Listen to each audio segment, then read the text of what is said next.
رمضان. بسم الله الرحمن الرحيم. الحمد لله رب العالمين، والصلاة والسلام على سيد المرسلين وعلى آله وصحبه أجمعين. أما بعد، المريد anayemtaka Mwenyezi Mungu Subhanahu wa Ta'ala na anaitaka salama ya akhira na kupata pepo, anafaa sana kufanya bidii katika ibada kama tulivyotangulia kueleza.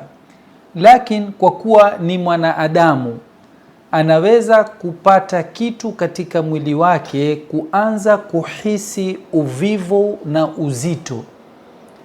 Huyu murid anapoanza kusikia uvivu au uzito, asibabaike, ni jambo la kawaida, linampata mwanadamu. Lakini je, utapambana na hali kama hiyo kwa namna gani? Sheikh atueleza ya kuwa unafaa kupambana na hali kama hiyo kwa vitu viwili vya kimsingi. La kwanza inaitwa ar-raja, na ya pili ambayo kwamba aloitaja Sheikh ni al-khawf.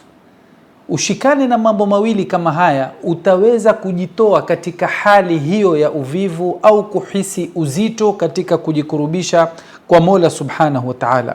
Inakuwa ni namna gani? Ar-raja ni nini na al-khawf ni kitu gani katika hali kama hii?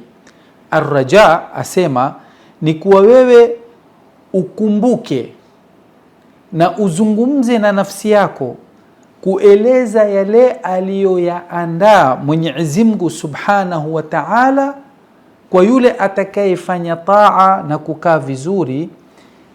Atampa siku ya akhira mambo makubwa, mambo mazuri ya rehma na radhi na kusamehewa na pepo na neema zote zilizoko kule. Asema shikilia kuzungumza na nafsi yako ya kuwa hizi hali zilizoko kule na kukaa milele, hakuna tena kufa, na utukufu ulioko ndani ya pepo na akhira, hakuna kufanya kazi, hakuna kuchoka, hakuna taabu, hakuna stress. Haya mambo yote mazuri yaliyoko kule utayakosa. Sasa unapoleta hiyo raja ya kuwa mimi wacha nifanye bidii kuendelea katika kufanya taa, kusoma kwangu Qur'ani, kuswali kwangu sunan, kuhudhuria jamaa, kusali Jumaa, kushika sala zangu 5, kuondoa maradhi ya moyo juu ya watu, kuweka mambo mazuri katika moyo wangu. Haya nitakapoyafanya mimi nitapata hili na hili na hili na hili kwa Mwenyezi Mungu. Na ndio Mwenyezi Mungu katika Qur'ani akaweka aya tofauti kuonesha mazuri yaliyoandaliwa kwa wale watakaokaa kwenye taa siku ya Kiyama, ili yule ambaye kwamba ataanza kurudi nyuma akumbuke mazuri. Ndio nafsi ya mwanadamu ilivyoumbwa. Ukimwambia wewe ukifanya hili na hili na hili utapata pesa kadhaa, automatic akikuta pesa ni nzuri, hata kama lile jambo lina taabu fulani, atafanya bidii, hatokubali akose nafasi kama ile. Na mwingine atakuja atataka, na mwingine atakuja atataka. Sasa na wewe katika taa, ikianza uvivu na kusikia uzito, lete silaha ya raja. Kumbuka yaliyoandaliwa na Mola Subhanahu wa Ta'ala. Hapo utakuta moyo wako sasa unaanza kurudi nyuma na kuhisi ya kuwa la, mimi naenda pabaya, wacha nirudi katika mahali palipokuwa ni pazuri. Vile vile asema ya kuwa ushike na silaha ya pili, nao ni silaha ya khauf. Silaha ya khauf ni kukumbuka yale aliyoyaandaa Mwenyezi Mungu Subhanahu wa Ta'ala siku ya akhira, unyonge na adhabu atakaowapatia wenye kumaasi. Ingie hofu ndani ya moyo wako. Kaburini takuwa peke yangu, siku ya Kiyama tukifufuliwa, jua litakuwa karibu, ardhi itakuwa ni ya shaba, watu taabu, kiu imewashika. Baada ya hapo watu wapite tena kwenye siratu, wende wakuingizwa kwenye moto uliokuwa ni mkali. Wakuduha zile Mwenyezi Mungu alizoziweka katika moto, wakuduha nasu wal hijara, kuni zake ni binadamu pamoja na mawe, wasubiriwa wewe kwenda kuadhibiwa siku ya Kiyama. Hapo ukianza kuleta vitu kama hizo katika moyo, utakuta la, wacha mimi nirudi tena kwa Mwenyezi Mungu, nitupe huu uvivu na uzito ambao kwamba umeingia katika kumwabudu Mola subhanahu wa ta'ala. Hizo kamba mbili ukizishika, utakuta umeanza kurudi nyuma. Ukianza kurudi nyuma, shetani hatokuacha. Shetani atakufuata, aanze kukuletea mazungumzo kwenye nafsi yako ili utupe hizo silaha mbili za al-khawfu war-raja. La kwanza ambalo kwamba atakaloanza kukutia waswasi nalo shetani, ataanza kukwambia kwani kuasi ni jambo la kawaida, kila mmoja yuasi, na masala ya pepo kama yapo, pepo utaipata. Kama ni moto umeandikiwa kwenda motoni, utaenda tu. Kwa nini uanze kujisumbua kufanya ibada hii na hii? Kwa nini ujinyime raha hii na hii? Shetani ataanza kukuingilia katika milango hiyo ili wewe upate kurelax. Sasa shekhe atuambia, akisha kukwambia maneno kama hayo, usimkubalie. Mwambie naam, ni kweli, kama ni mtu wa motoni ni motoni, na kama ni mtu wa peponi ni peponi, lakini kuna alama za watu wa peponi na kuna alama za watu wa motoni. Yule anayefanya taa ni alama kuwa huyu mtu ni wa peponi. Kwa hiyo na mimi lazima nishike taa kwa sababu ndio alama ya watu wa peponi, na maasiya ni alama ya watu wa motoni. Kwa hiyo mimi sitokubali nikae kwenye maasiya, itakuwa tayari nimeshajipatia njia na alama ya watu wa motoni. Ni kweli kama ni wa peponi ni peponi na mtu wa motoni ni motoni, lakini pia tumewekewa alama zao. Mimi sitaki alama za watu wa motoni, mimi nataka alama za watu wa peponi. Kwa hiyo umshinde shetani katika hujja ya kukuingilia na kukuchezea, kukufanya kuwa wewe usisumbuke, kwa sababu masala ya pepo kama imeandikwa kuipata utaipata. Kwa hiyo haina haja kujisumbua na sala wala na Qur'ani wala kujinyima shahwa za kidunia. Mwambie la, mimi tumewekewa alama za hawa na hawa, na mimi sitokubali niwe katika alama za hawa watu ambao kwamba ni wabaya. Vile vile asema ya kuwa shetani aweza kuja na njia nyingine pia, akakwambia wewe wajisumbua, wafanya ibada hii na ile na ibada hii na ile, kwani Mwenyezi Mungu yuanufaika na hizo ibada zako? Na wewe wajinyima na madhambi haya na shahwa hii na furaha hii na dunia hii, kwani wafikiri ukiyafanya yamdhuru Mwenyezi Mungu? Mwenyezi Mungu hahitaji ibada zako wala hazimnufaishi, na Mwenyezi Mungu pia wala hadhuriki kamwe na maasiya yako. Sasa wewe umebeba dhiki juu ya huyu Mwenyezi Mungu, na Mwenyezi Mungu mwenyewe hanufaiki na hizo taa wala hadhuriki na maasiya. Asema akikwambia hivyo, ukisikia nafsi yazungumza hivyo, jua ni shetani. Mwambie ni kweli, Mwenyezi Mungu hadhuriki, lakini mimi ndio mwenye kudhurika. Wewe wanizungumzia upande wa Mwenyezi Mungu, mimi siko huko. Ni mimi nikifanya maasiya nitadhurika mimi, na mimi nikifanya taa nitanufaika mimi. Kwa hiyo mimi nayafanya haya ya taa sio kwa kuwa Mwenyezi Mungu anufaike, mimi nafanya taa ninufaike mimi mwenyewe. Na ninapoepuka maasiya huwa sio naepuka ili Mungu asidhurike, bali naepuka maasiya nisidhurike mimi. Kisha shekhe akatuambia haya yakikaa vizuri, shetani atakukimbia, lakini pamoja na hivyo unafaa na wewe pia ujishikilie na silaha kubwa sana ya subra. Kwa hiyo mwanzo tuna al-khawf war-raja, hizi ndo silaha. Unapoanza kusikia uvivu, wasikia uzito katika kufanya ibada, uanza kusikia wavutika na maasiya na shahwa, shika ichape na silaha ya khawf, na kwenye taa shikilia na silaha ya raja. Shetani akianza kuja kukuletea maneno haya na haya, hivyo ndivyo ambavyo kwamba utakavyoweza kujibizana naye, yani kuzungumza na nafsi yako taban. Lakini pamoja na hivyo yatakikaniwa uwe na subra. Subra yahitajika katika kila jambo la maisha yetu. Hakuna jambo ndani ya maisha yetu waweza ukaishi yakawa mepesi bila ya shikilia na subra. Kuishi ndani ya ndoa, nje ya ndoa yataka subra. Kuishi ndani ya kazi, nje ya kazi yataka subra.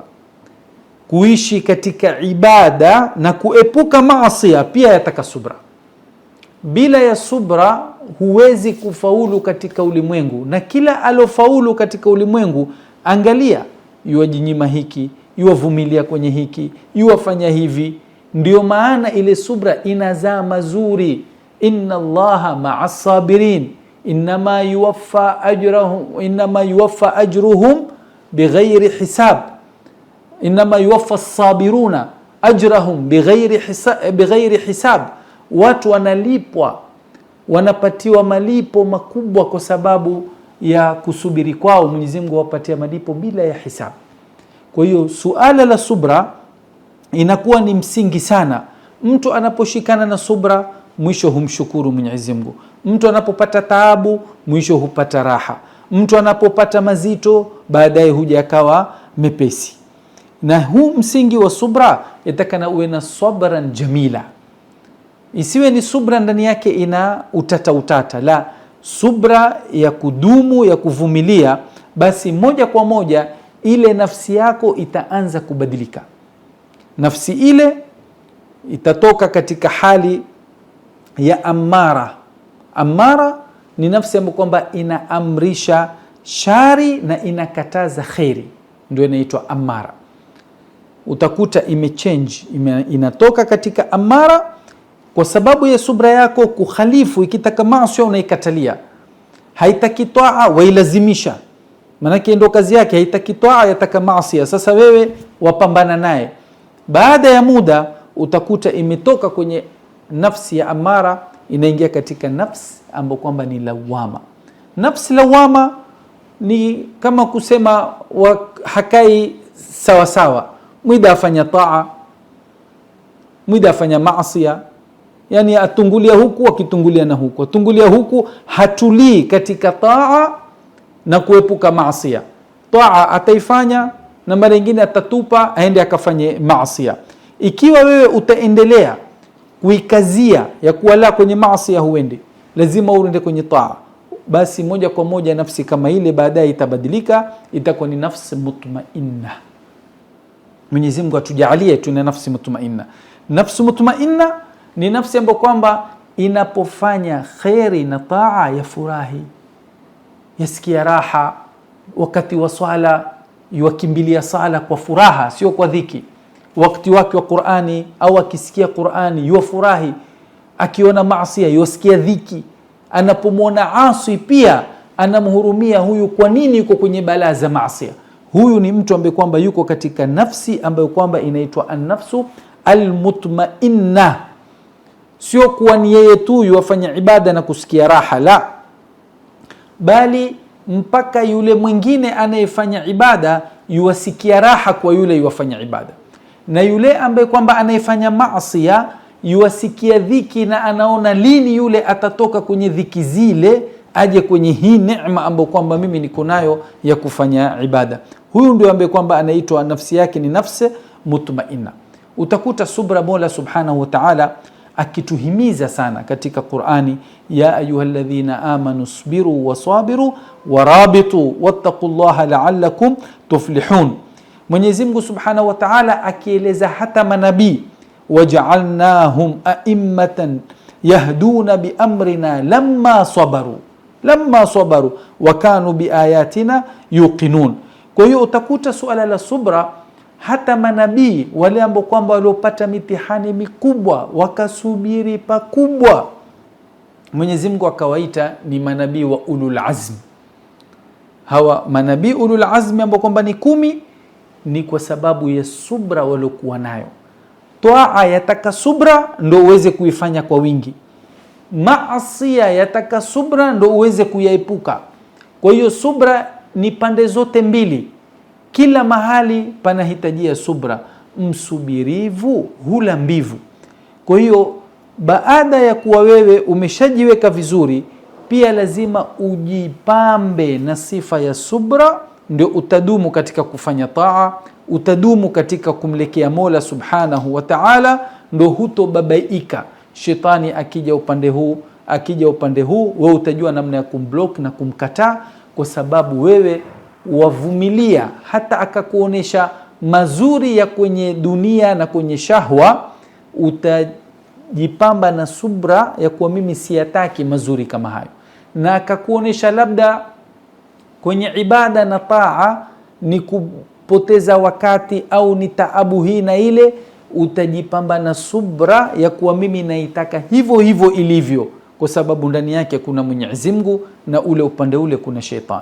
Kwa hiyo subra ni silaha kubwa sana baada ya alkhawfu warraja, na baada ya kupambana na shetani na kumfukuza kwa tashwishi anazozileta, na vile vile kupanda katika nafsi, ukatoka kwenye nafsi ambayo kwamba ni amara, ukaenda kwenye lawama, ukafika kwenye mutmainna.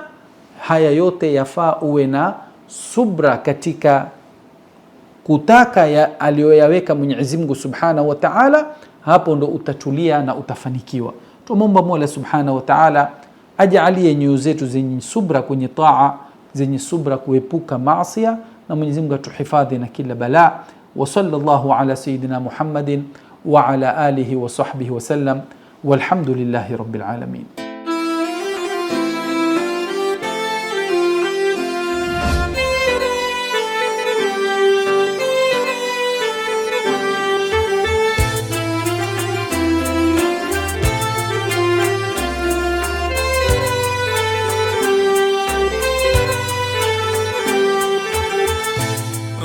رمضان رمضان رمضان